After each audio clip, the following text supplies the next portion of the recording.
No? Yan. So, maikling pakilala po lamang sa inyong speaker. Again, ako nga po ay si Lourdes or you can call me Des Manalo. Engineering by profession po ako. At tulad ng iba, ako rin po ay nag-iisang OFW sa Taiwan. Yan. Kaya nararanasan ko, nakaka-relate po ako sa bawat hinagpis at sa bawat tagumpay ng kapwa ko Pilipino, saan man kayo naroon. And of course, nag-join ako sa IMG 2018. Tagal na, no? 'Di ba? Pero ako po ay hindi pa mulat sa tamang sa tamang na meron palang ginto dito sa IMG na sinasabi nila. That's why na-move yan habang ako po ay nagtatrabaho. Natapos ko na naumpisahan kong maging isang IMG, ayan, noong ako po ay year 2022. Naging isang MD po ako and then na-promote after a year ng SMD at isa na rin pong tulad po nila na isa na pong licensed life insurance underwriter, registered financial planner po dito sa atin sa Pilipinas at isa na rin pong financial educator. Ayan, mag-umpisa na po tayo. Ang atin pong pag-uusapan ay ang the first name in healthcare. At ito po ay ang Kaiser International. So, syempre, kaunting review lang. Ang Kaiser po ang siyang makakatulong sa atin on how we are going to build our solid financial foundation. Ito yung pinaka-goal, pinaka-aim natin kung bakit po tayo ay narito at nakikinig sa ating mga pinag-aaralan. So tulad niyan, ang sabi po dito, ang Kaiser po is a 3-in-1 savings program. Dahil sa pagbuo ng ating matibay na solid financial foundation o yung house natin, meron na po ang Kaiser niyan. So, meron na siyang healthcare protection at meron pa siyang life insurance at nakakapag-build pa tayo ng ating savings at ang investment. So, napakaswerte mo dahil kung ikaw ay isa ng member ng IMG o kahit hindi pa man, pero naisip mo, nag-decide ka na mag-avail ka ng Kaiser mo, so you na-target mo na yung tatlong blocks on how you are going to build your solid financial foundation. Idadagdagan mo na lang yan para lalong maging matibay. Di po ba? And of course, ayan, ang pinakapogi at masyadong trending na masasabi nating recent ambassador ng IMG na si Mr. Daniel Padilla. Maaring sabihin niya na sa kay Kaiser ay nasa iyo na ang lahat at totoo naman po. Nasa kanya na ang lahat. Pero hindi natin masasabi na si Daniel ay nasa kanya ng lahat baga. 'Di ba? Nagkulang at nagkulang pa rin si paring Daniel. So anyway, ayan, ang Kaiser po ay isang HMO organization or health maintenance organization. Ito po ay isang pribadong korporasyon na ang nagmamanage po nito ay mga doctors at ang iba pang medical practitioners na nag-o-offer ng medical and healthcare sa bawat miyembro o sa bawat client na nagbibigay sa atin ng kontribusyon. So once na ikaw ay nagkakaroon na ikaw ng policy for Kaiser, ayan, fixed rate naman po ang ating contributions since you avail your Kaiser plan. And of course, ito po ay accredited. Okay, duly accredited po siya ng Philippines Insurance Commission. Kaya nga po 3-in-1. At ito po ay nakarehistro din with the Securities and Exchange Commission o yung SEC since June 8, 2004. Kung susumahin ninyo at magsasabi sa inyo na matibay ba, hindi ba mabubuwag ang Kaiser? So masasabi po nating kayo na po ang makakapagbigay ng assessment kung ito po ba ay matibay o hindi. Dahil ito po ay naka-registered nga po sa ating Security Exchange Commission. At bago po ang isang kumpanya ay makapagrehistro dito sa ganitong klase ng government agency, siya po ay mangangailangan ng 100 million authorized capital stock. However, ang Kaiser po ay mayroong sobra-sobra pa. Ito ay 160 million. Diba? So, pasok na pasok, ika nga. So, hindi tayo kakabakabang for that matter. And of course, ayan, tayo po ay kabilang Sabi nila, bakit hindi ko makita? Marami ang nagsasabi, ay, hindi naman kilala ang Kaiser sa insurance. Of course, hindi niyo po siya makikita dahil siya po ay kasama sa listahan ng mga health maintenance organizations, di ba? So, pang-ilan ang Kaiser as of now? So, yan po ay year 2016 pa. So, ayan. So, pang-siyam po siya. Ang healthcare group na ito ay kabilang po ang ating Kaiser. Of course. So, let us continue. Yan. Siyempre, ang Kaiser International Health Group ay trusted po ito ng mga HMO provider in two main branches ng ating gobyerno. Ang una po ay ang Supreme Court for Judiciary. Ito po yung mga nagtatrabaho sa House of Representatives for the Legislative. Meron po akong kilala na nag-avail po sa akin. Siya po ay isang secretary sa Supreme Court. Ang sabi nga po niya, kilala nga po at dahil ito po ang pinagkakatiwalaan sa Supreme Court na maging healthcare provider po para sa kanila. And also, ito po ay Philippine Women Judges Association. Ayan, isa pong judge, of course. Ang isang judge na kilala ko, na classmate ko, ay ito rin po ang kanilang mga pinagkakatiwalaan. So, it's also the health provider sa Department of Agrarian Reform.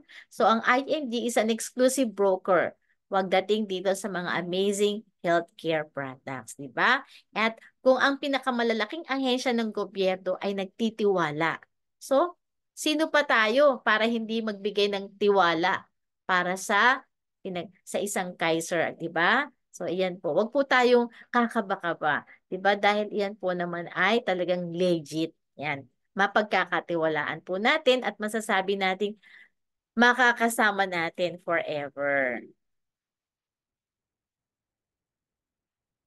So, of course, so how can we be sure? Ayan, may mga tanong na dapat nating bigyan ng pansin. So, paano kami makasisiguro na andyan pa ba?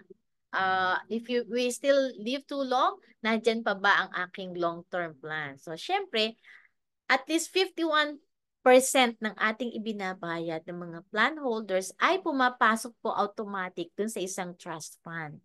So, ito po ay required. Okay, ito isa sa mga requirements ng ating gobyerno. That's why, yung pong pinapasok na trust fund ng bawat plan holders dito sa Kaiser, ito po ay hindi po pwedeng galawin ng kahit sino pa man. Ito po ay nakareserba para sa mga future claims ng mga plan holders. At the same time, okay, ito po ang Kaiser Trust Fund ay iminamanage po ito ng dalawang international banks, di ba? So ito po ay Ink Bank ng Netherlands at ang Dutch Bank from Germany. Ayan, medyo siguro yung kaba ninyo ay nababawas-bawasan na dahil nakaka-attend kayo, nabibigyan nyo ng panahon ang sarili ninyo na maka-attend sa mga ganitong klase ng learnings, di po ba? So, pwede nang i-share yan sa mga friends ninyo na nagtatanong kung ano yung kasiguraduhan dahil sila ay laging kakaba-kaba. So, yan po ang ating graph. Nagpapakita dito na yung 49%, di ba, ay pumapasok sa ating Soldivo funds. So, ano ba itong Soldivo funds na to? Ito po yung mutual funds, di ba? At ito po ay nag-earn ng interest. At the same time, yun naman pong 51% ay pumapasok naman po sa trust fund. Yan. So, safe po tayo talaga dyan. Hindi po natin masasabi totally na ito po ay scam. Again, meron po tayong karagdagang information na meron po tayong iba't ibang branches ng Kaiser Medical Center.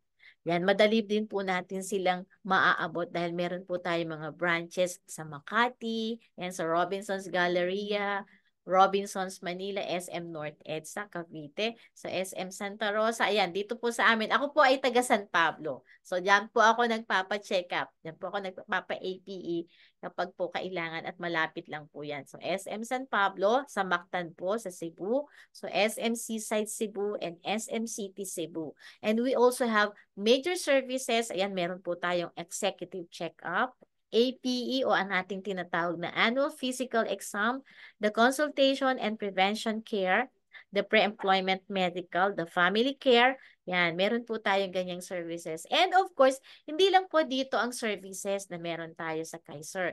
So, we can check all those hospitals, affiliated hospitals, accredited hospitals and clinics sa atin pong OPMS. Yan. For further info, pwede po tayong makipag-ugnayan sa mga SMD po natin.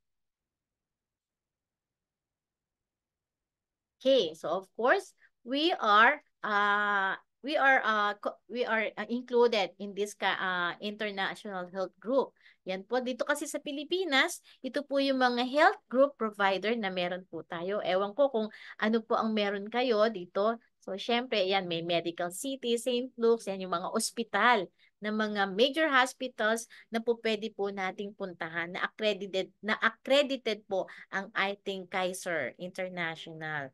Pagka sinabi mo na ikaw ay magpunta, pwede po ba akong magpa-check up? Ito po ang aking Kaiser. So, however, yung pong check up na yan ay pwede naman po yan sa annual physical exam. Pero pagdating po naman sa mga emergency check-up, idedetalye po natin kung ano po ang meron tayong pwedeng ma-avail ng mga benefits.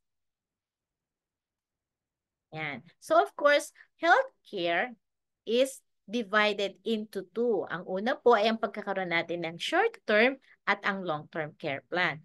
Ang short-term, yan po yung benefits na natatanggap po natin sa ating mga employer kapag ka po tayo ay employed pa sa kanila. This is during our productive years. Na kapag tayo ay nagkasakit, ayan, may magagamit po tayo. At the same time, masasabi po nating siguro lahat dito ay active pa rin ang kanilang PhilHealth, di po ba? Okay, so yan pong PhilHealth ay considered as short term. Dahil every year, kailangan po nating magbayad ng ating uh, PhilHealth, di po ba? But then, gamitin man natin ito at sa hindi, so tumataas, kailangan pa rin natin siyang bayaran. Nagbabago ang ating pagbabayaran sa ating PhilHealth. At ganun din po, nakaklasify ang short term na ang ibig sabihin, every year, kailangan nating mag-renew. Diba? Pag hindi natin siya binayaran, so hindi na tayo active as member no ng ating short-term healthcare. At ang short-term healthcare na yan po yung pag ikaw ay nawala na sa company, hindi mo na rin po pwedeng dalhin o kahit ipahiram sa inyo ang ating mga short-term healthcare. That's why we are advising everyone na kailangan meron tayong backup na pagka dumating ang ating older years at wala na tayong kakayahan na makapagtrabaho, dapat ay meron din po tayong nakahanda na long-term healthcare. Ayan. Ang long-term healthcare naman po, ito po yung po pwede nating asahan pagdating ng ating retirement years. 'Di ba karamihan po doon natin nararamdaman yung mga iba't ibang sakit, 'di ba? Yung doon natin umaaktibo, nagpakahirap tayo ng ilang taon sa ating productive years at dahil doon, dahil sa mga kasipagan natin, minsan, pagdating ng ating older years, diyan na po papasok, mararamdaman na natin. Paano na lang kung halimbawa wala na pala tayong short-term care, diba? Short-term health care. So, paano na lang tayo? Doon pa naman natin kinakailangan. That's why, mas kakailanganin po talaga natin ang long-term care plan pag dumating na tayo sa ganyang klase ng senaryo ng ating buhay. Of course, ang ibig sabihin po niyan, ano ang merong Kaiser International na yan? Ano yung plan na meron tayo dyan? As I have said, this is 3-in-1. May healthcare tayo, meron din tayong covered ng insurance. At the same time, meron po tayong investment. And this plan is designed for the 7 plus 3 in total of 20 years. Ang ibig sabihin yan, 7 taon po tayong magbabayad at ang remaining years na 13 years habang tayo po ay naghihintay, yan po ay papasok na doon sa investment part. So maraming nagtatanong, di ba? So kung ikukumpara po ninyo ang ating pagbabayad sa ating SSS, kung ikaw man ay member ng SSS, tayo po ay nagbabayad ng mga ilang taon po ba? Okay, so iyan po ay pinagbabayaran natin ng mahigit 10 taon.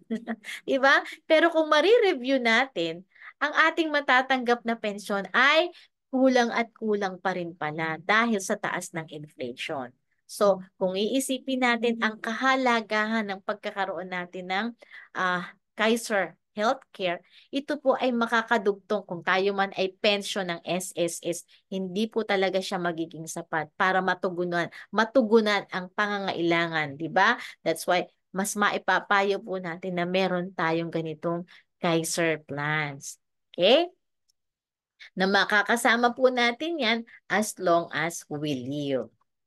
Of course, ito ang sample po nating plan. So we choose the K-Plan 100 na kung saan magkakaroon tayo ng annual payment ng 58,821. And the contract price is equivalent to 411,750. So anong healthcare? As I have said, during the accumulation period, ito po yung 7 years of payment. Ano ang meron tayong matatanggap during those 7 years? Tayo po ay covered ng ating annual physical examination benefits. Meron din po tayong dental benefits. Of course, dental health benefits. Meron din po tayong member's choice of room and board. Kung ikaw ay nasa K-Plan 100, covered ka po ng 1,000 pesos a day kung ikaw po ay magkakaroon ng kailangan mong ma-confine sa hospital. And of course, meron din po tayong ABL or annual health benefit na nagkakahalaga ng 60,000 pesos at meron din po tayong basic medical health benefits. But then, kung sakasakali at dumating po ang pagkakataon na ang plan holder ay namatay due to death, so the waiver, okay, magkakaroon po ng waiver yung ating binabayaran sa ating plan na ito ng Kaiser. But then, meron pa rin isang conditions, okay? Kung halimbawa naman po, nagkaroon ng total and permanent disability, ibig sabihin po niyan is wala ka ng kakayahan na makapagbayad dahil kay nagkaroon ng disability. So, yan po ay mawe-waive na yung binabayarang installment at maghihintay na lang po tayo ng ating 20 years. Pero covered ka pa rin sa inyong hospitalization during those 7 years. So meron din po tayong term life insurance coverage for 20 years. Yan. Meron din po tayong accidental death and dismemberment. At higit sa lahat, meron po tayong family assistance service. May nagtanong. Okay. Pwede po bang gamitin yan ng aking pamilya o ang aking mga beneficiaries? Pwede po. Kaya lang, hindi po mismo yung benefits. Pwede po nating ipagamit sa kanila once na ngailangan pong i-confine o ipa-admit ang ating mahal sa ospital. Kasi kadalasan po, lalo na po dito sa Pilipinas, ayan, minsan itatanong po ng mga ospital, kayo po ba ay mayroong HMO? Diba? Kung hindi man ikaw ang may Kaiser, pwede mo pong sabihin na ang akin pong mama, ang akin pong papa ay member po ng Kaiser. So in that way, madali po silang mabibigyan ng room para po sila ay i-accommodate. So that is for accommodation po ang ating family assistance service. And of course, ayan, during the accumulation period, eto nga po ang nabanggit ko sa inyo. We have this benefits. Ayan, ang atin pong annual physical exam to be administered by the accredited clinic. Ibig sabihin, yun yung mga hospital na kung saan kayo malapit na nakatira, ayan, pwede po tayong magpa-check up ng APE coverage natin. Ano po yung basic 5? Ayan, ito pong kasama sa APE ay ang ating physical exam, ang chest x-ray, routine fecalysis, routine urinalysis, complete blood count, ECG for members na nasa 35 years above.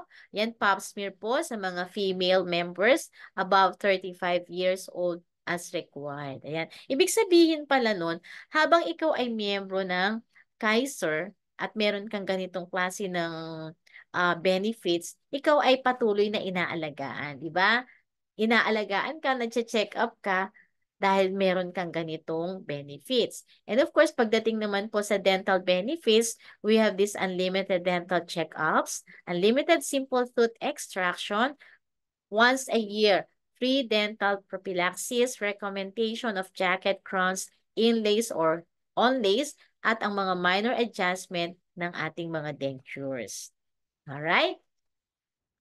So of course, ayan naman ang isa pang benepisyo, ang mga dagdag na benepisyo sa ating accumulation period, that is the basic medical health benefits. So ito po ay ibig sabihin yung physician's fee, specialist fee, surgeon's fee, anesthesiologist fee, sa operating room at ang hospital intensive care kung tayo po ay magpapakonfine sa hospital.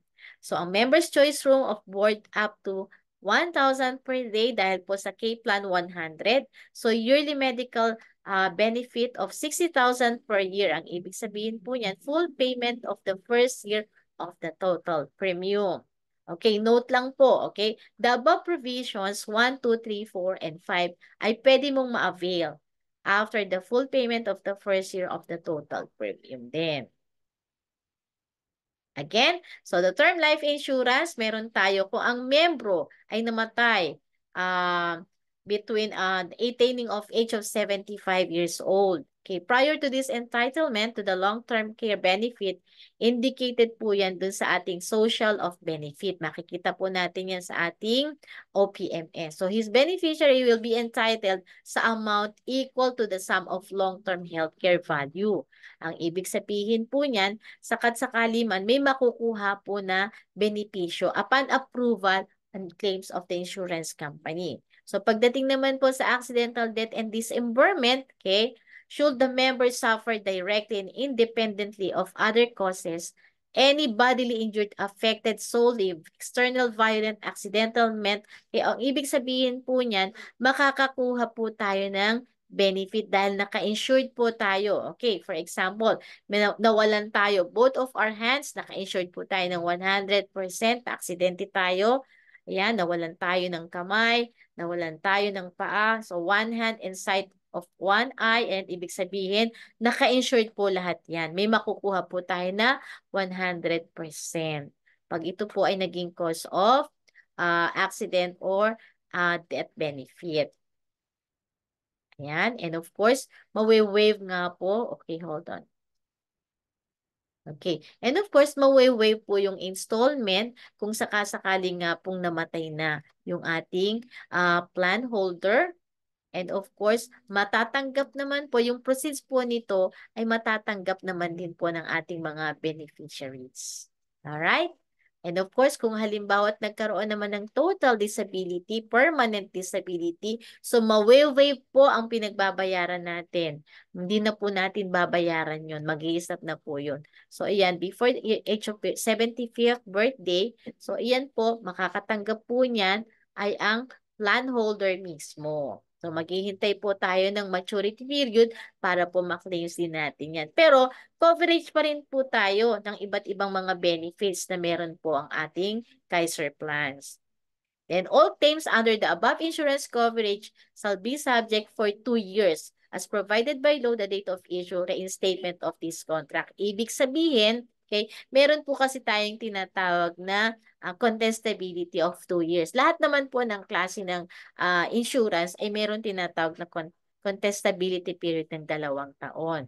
Ang ibig sabihin yan, kung sakasakali at wala namang nangyari sa'yo within that year, so nakalampas ka na ng 2 years, ibig sabihin, lahat ng benefits na nakasaad sa policy mo ay matatanggap mo na. Yan, cover ka na po niyan. That's why napaka-importante po na mabasa natin, ma-review natin yung mga policy na meron po tayo.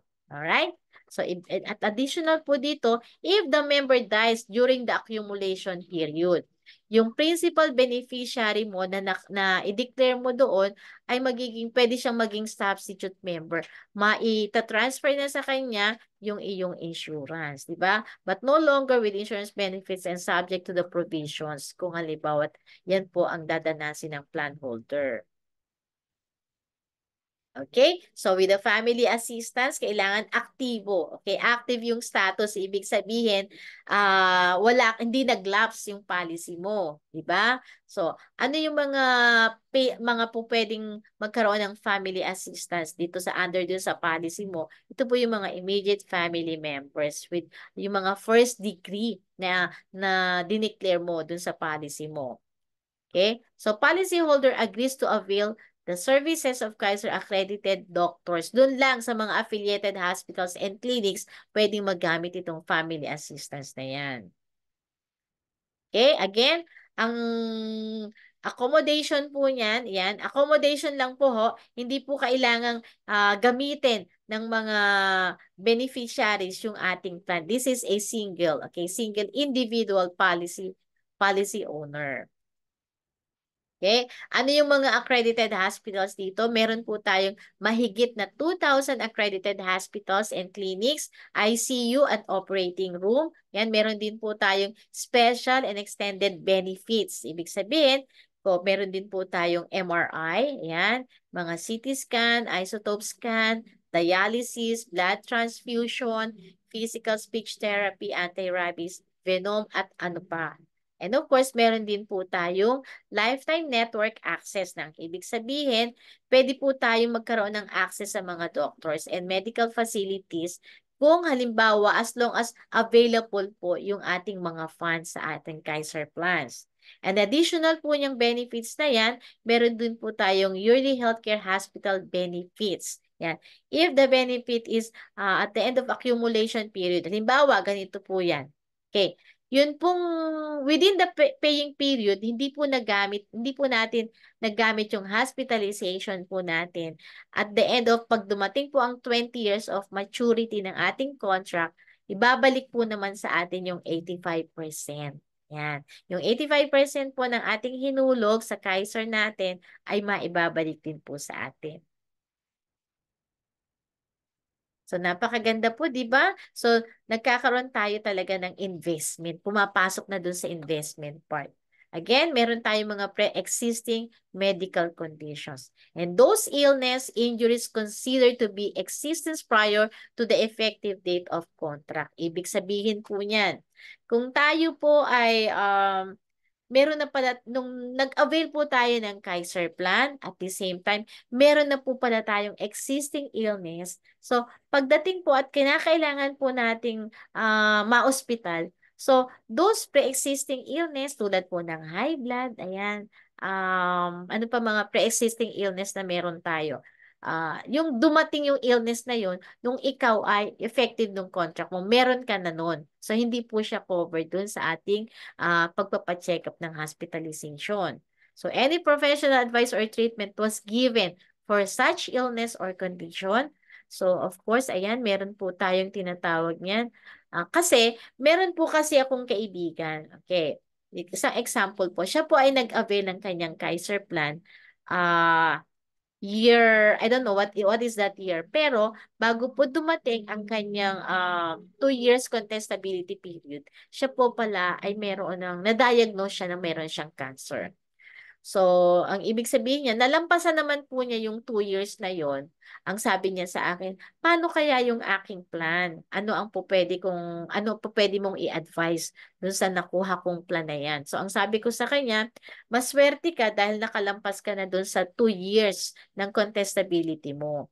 Ituloy mo lang yung plan mo dahil whatever happens na talaga namang existing na yung cancer mo, ituloy mo lang yung plans mo ng paghuhulog mo kasi hindi natin masasabi kung aabot ka pa doon sa panahon na yon, di ba? So, hindi man ikaw ang makinabang ng iyong policy. So, ang mga beneficiaries mo, yung anak mo, ang makikinabang ng benefits na dapat ay meron ka. So, that is the importance. Yun po ang kahalagahan kung bakit po itong Kaiser ay tinatawag na ipon na walang tapon. Alright? Okay, so extended healthcare coverage period. Kung sakasakali naman po na tayo po ay natapos na, okay, natapos na po yung ating pagbabayad ng ating Kaiser with 7 years. So yung 8 years po niyan, mai-issuehan na po tayo ng ating Certificate of Full Payment. Yan, ibibigay na po sa atin yung certificate natin.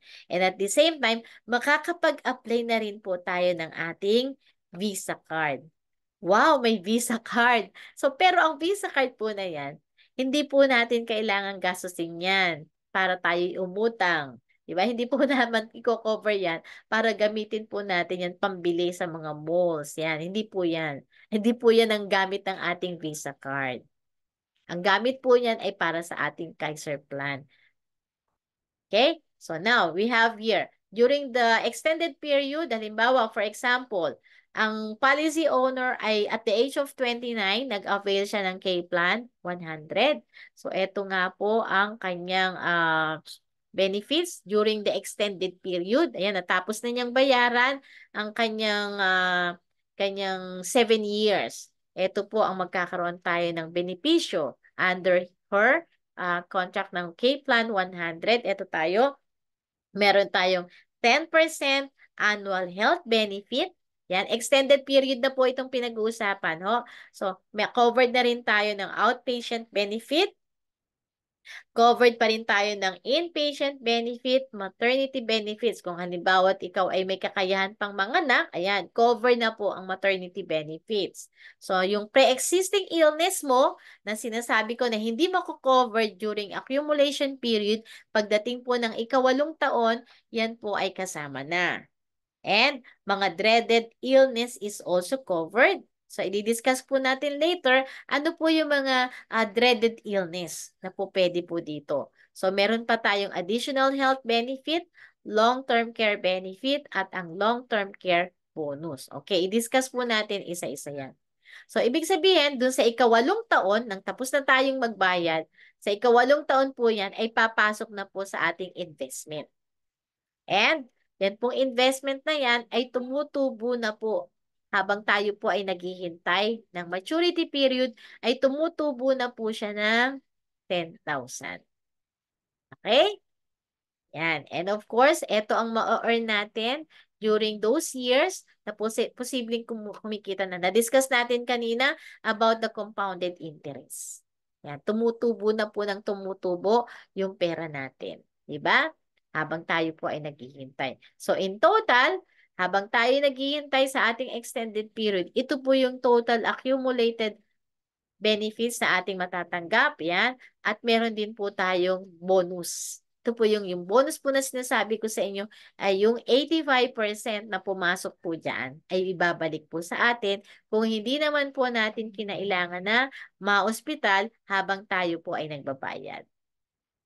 Di po ba? Maganda po siya. And of course, meron pa rin po tayong another extended benefits. Yan. Pwede naman po nating hindi pa kunin. Halimbawa, ito, age 29 siya nag-start, di ba? Yes, tama. Okay, at the age of 42, matatapos na po niya. Magmamature na ang kanyang pera pagdating po ng age 42. So, napakabata pa para mag-retire. Pero, ang dami na niyang naipon. Meron na siyang naipon na mahigit na 1 million.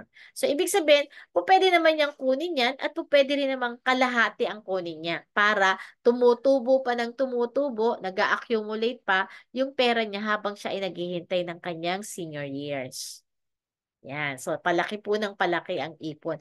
But then, covered ka pa rin ng iyong hospitalization.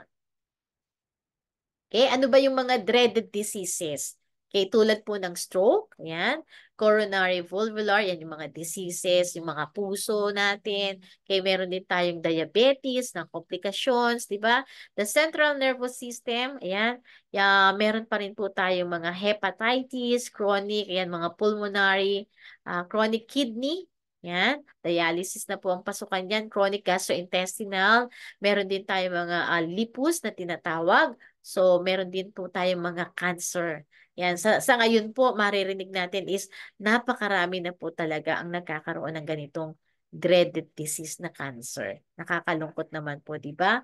So, the single and multiple organ dysfunction, yan, conditions ng pagkaroon ng ating dialysis, the chronic pain, ayan, the chronic pain syndrome. So, ano pa mang illness, dreaded diseases ay mako-covered po dito sa ating Kaiser. So, ang sabi nga po, marami ang namamatay, hindi dahil sa sakit, kundi wala po silang pera pampagamot sa sakit.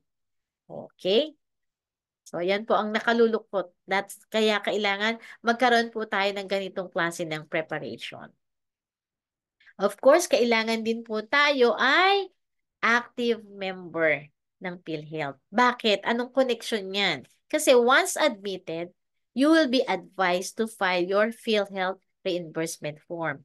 Ang PhilHealth at saka po ang Kaiser ang mag-shoulder ng inyong hospitalization. Ayan. So, reimbursement due to be deducted from the total hospital bills. Okay, Kaiser members without PhilHealth members shall shoulder and pay the corresponding portion ng PhilHealth. So, kaya po mahalaga na tayo po ay mayroong PhilHealth para po magiging zero na talaga ang babayaran natin once we admitted at the hospital. Okay? Of course, halimbawa, okay, if payment is made after the grace period, ayan, meron po tayong tinatawag na lapses. Okay, halimbawa po, ikaw po ay due date for today. Pero, wala ka pong budget to pay for your monthly, diba? Monthly due dates.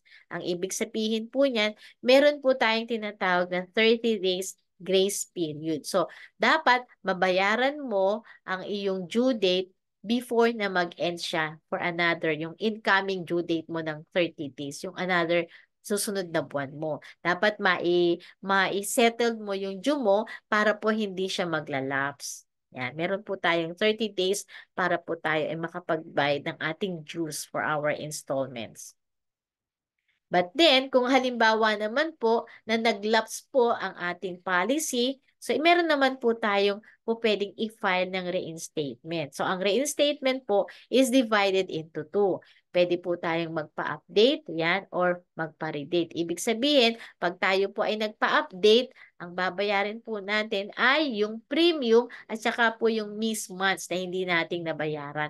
At meron po siyang 1.5% surcharge at or 18% per annum kung annual payment po from the date of unpaid installment. So, iyan po. At meron po tayong kailangan ding bayaran na 300 pesos para sa ating process. So, redate. Pag naman nagpa-redate po tayo, ibig sabihin po yan, po pwede po nating bayaran yung premium. Yan, premium po ng ating policy at ang babayaran po natin is yung 300 pesos. Pero, mamumove po ang ating, okay? So, the member shall be considered new applicant. Panibago ka na namang aplikante. Pero, doon pa rin yung payment na binayaran mo. Diba?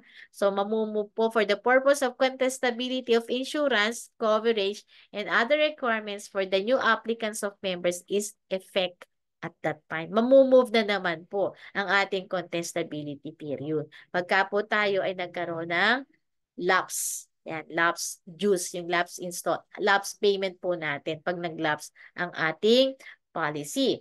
So, Kaiser will cancel the contract without need of, di po tayo ino-notify ng ating pagpapa-reinstatement. Ayan.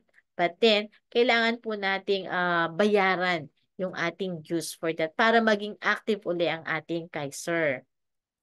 Pwede po tayong magpatulong sa ating mga SMDs para po kung paano po ang file natin. Okay, upgrading of plan or mode of payment. So, halimbawa po, okay, ang plan can be upgraded within 30 days after its effectivity. So, ang ibig sabihin yan, kung halimbawa ang mode of payment mo ay napili mo ng monthly and you are planning to change the mode of payment into quarterly or semi-annual or annual, dapat within 30 days ng effective date ng approval ng iyong plan ay ma-file na po natin yung amendment form. Yan, kailangan po nating magbayad ng 300 pesos para sa processing fee at ibabalik na po, okay, change na po yung plan na dapat po nating bayaran. So, the mode of payment will be upgraded, ayan, within 30 days after the purchase. Mag-fill up nga po tayo ng amendment form. Ayan, tutulungan po tayo ng mga nag-invite po sa atin to avail this policy. So, ayan po. If beyond 30 days after purchase, ibig sabihin, payment of additional installment dues corresponding to amount of updated mode of payment. Alright? So, yung computation po niyan ay makikita rin po natin sa ating OPMS. Okay, next po is yung healthcare value. Ano naman po ang meron dyan? So, kung halimbawa ang owner ay isinurrender yung contract at in exchange of cash value, ibig sabihin, lahat po ng benefits, siyempre mapuputol na yung contract ninyo, so wala ka na dun hindi mo na maa-avail yung benefits bilang isang active member. Right? Okay. Is it transferable or can be assigned? Yes. Pwede po itong matransfer. So the benefits under the Kaiser Ultimate Health Builder Plan ay pwede pong matransfer or ma-assign dun sa mga members na provided that during her lifetime, the member appoints in writing. Isusulat po natin informal. Yan. In writing, the principal beneficiary who shall receive the remaining outstanding benefits. Diba? Under the said plan. Ayan, itatransfer po natin kung halimbawa po ay dumating dun sa pagkamatay ng policy holder. Okay, ng policy owner. Okay? And of course, however, Kaiser Ultimate Health Builder Plan itself cannot be sold. Hindi po natin ito pwedeng ibenta. Yan. Pero, pwede po natin itong i-assign or i-transfer dun sa ating beneficiary. Primary, okay, principal beneficiary. So what are the benefits that can be received by the principal beneficiaries? Okay, yearly healthcare benefit value. Ito naman pong long-term care value, yung long-term healthcare experience incentive, ayan, additional healthcare hospital benefit, provided na yun ay nagkaroon ng investment earnings. Okay, with a 6% per annum, and the above benefits can be utilized by the principal beneficiary on of medical benefits. Ayan, siya po ang magmamana. If that happens, okay, if that occurs. And then for the total health benefits settlement options, meron din po tayong total health benefits at the end of extended period of members, may enjoy na yung mga benefits, sum of all benefits under the Kaiser Premium Health Builder. Ito po ay, halimbawa, sa option 1, okay, continued health benefits with term life insurance. Patuloy po rin po siyang makaka-benefit ng mga health benefits na meron. At the same time, meron din po siyang term life insurance coverage. So option 2 naman po, halimbawa, okay, continued health benefits with yearly increment, annual withdrawal of the yearly increment period. Yan, pwede po magkaroon ng ganitong klaseng benepisyo pagka nagkaroon tayo ng mga extended period. So, yung po naman ating option 3, pwede po tayo magkaroon ng partial withdrawal. Di ba? So, ibig sabihin, maitutuloy pa rin po yung health benefits with yearly increment depending dun sa mga market value with no case less than 3%. Tutubo pa rin naman po yung maiiwan ng partial amount na iniwan natin kasi nagkaroon na tayo ng withdrawal. Di ba? Tuloy pa rin ang contract ninyo. Pero, doon sa option 4, pwede mo naman pong kunin lahat. 'Di ba? Full withdrawal of the total health benefits. Pero, pagka nag-decide ka na kinuha mo na yan in full, what other health benefits na meron ka, makakat na po yun. Wala na pong contract involved. So, sino naman yung mga eligible na mag-avail ng ating Kaiser plan? We start at the age of 10. So, at the age of 10 to 40, ito po yung plan na po pwedeng ma-avail. So, we have K45 and we have K50. Pagdating naman po ng 41 hanggang 50 years old, ito na pong K-Plan 60 ang pwedeng ma-avail. At pagdating naman po ng 55 to 51 to 60 years old, ito na pong K75 hanggang K200 ang po pwedeng ma-avail. Si may nagtanong po sa akin, pwede po ba pwede po bang ang anak ko po ay ikuha ko ng mas mataas na plan? Pwedeng-pwede po yun. Okay? Pwedeng-pwede po yun. Dahil, mas maganda nga po kung meron naman kakayahan na maka-avail ng mas mataas na plan dahil minsan kino-consider din po natin dyan ang inflation. Di po ba? Pwede naman po, may nagtanong po sa akin, pwede po bang ang age po niya is in between of 41 to 50? Paano po yun? Hindi ko po kayang maghulog. Hindi ko po kayang K-Plan 60.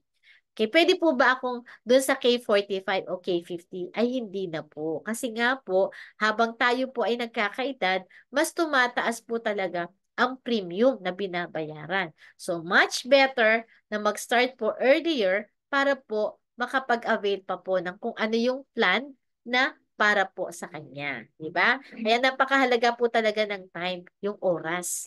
Oras po ng ating pag-avail ng ganitong Kaiser plan. Ako po ay may kukwento din po sa inyo. Ang isa pong kaibigan ko, ayan, two mothers po, dalawang nanay po ang po pwede kong ikwento po sa inyo na nag-avail ng Kaiser Plan. Yung pong isang nanay na kilala ko na akin pong kumari ay si Tyrisa. Okay, kapatid po siya ni Sister Jem. Actually, katatapos lang po this year ng kanilang plano, ng kanilang plan para sa kanyang tatlong anak at sa kanya po.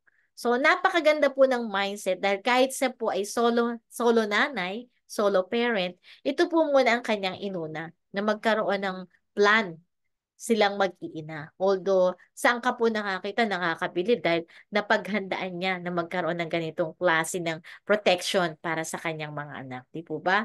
And another nanay po, yan, nakakalungkot po dahil ang nanay po na ito ay dati ring OFW. Pareho silang single nanay, solo parent. Pero ang nakakalungkot po, since dahil siya ay isang OFW, hindi po siya nagkaroon ng pagkakataon na mag-avail ng ganitong plan. Ang nangyari po, marami siyang nabanggit na sayang sana. Sayang sana. Dahil iisa lang po ang anak niya, wala man lang siya po ay dinapuan ng cancer, wala na po siyang kakayahan para mag-avail po o maihanda ang ganitong klase ng senaryo ng buhay niya. Kaya wala man lamang daw po siyang naiwan para sa kanyang nag-iisang anak.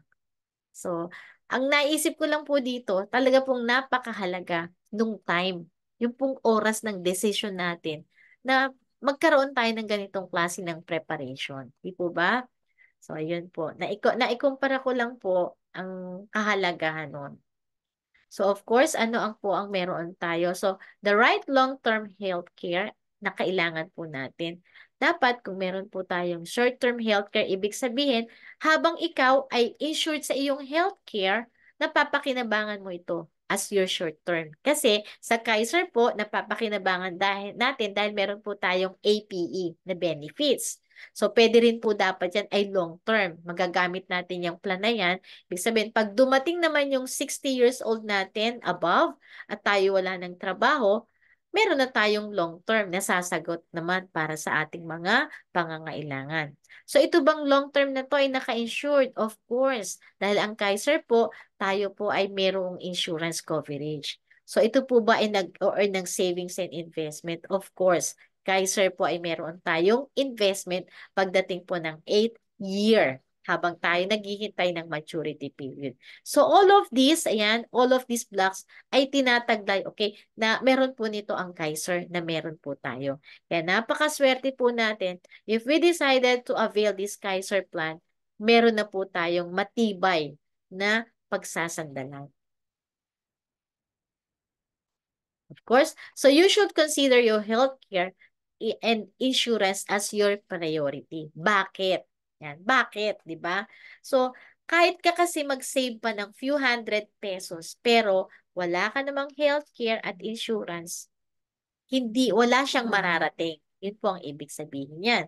At kung halimbawa ikaw ay magkasakit and if you die suddenly, lahat ng savings mo na meron ka sa bangko, hindi rin magtatagal. Diba? Hindi rin pakikinabangan.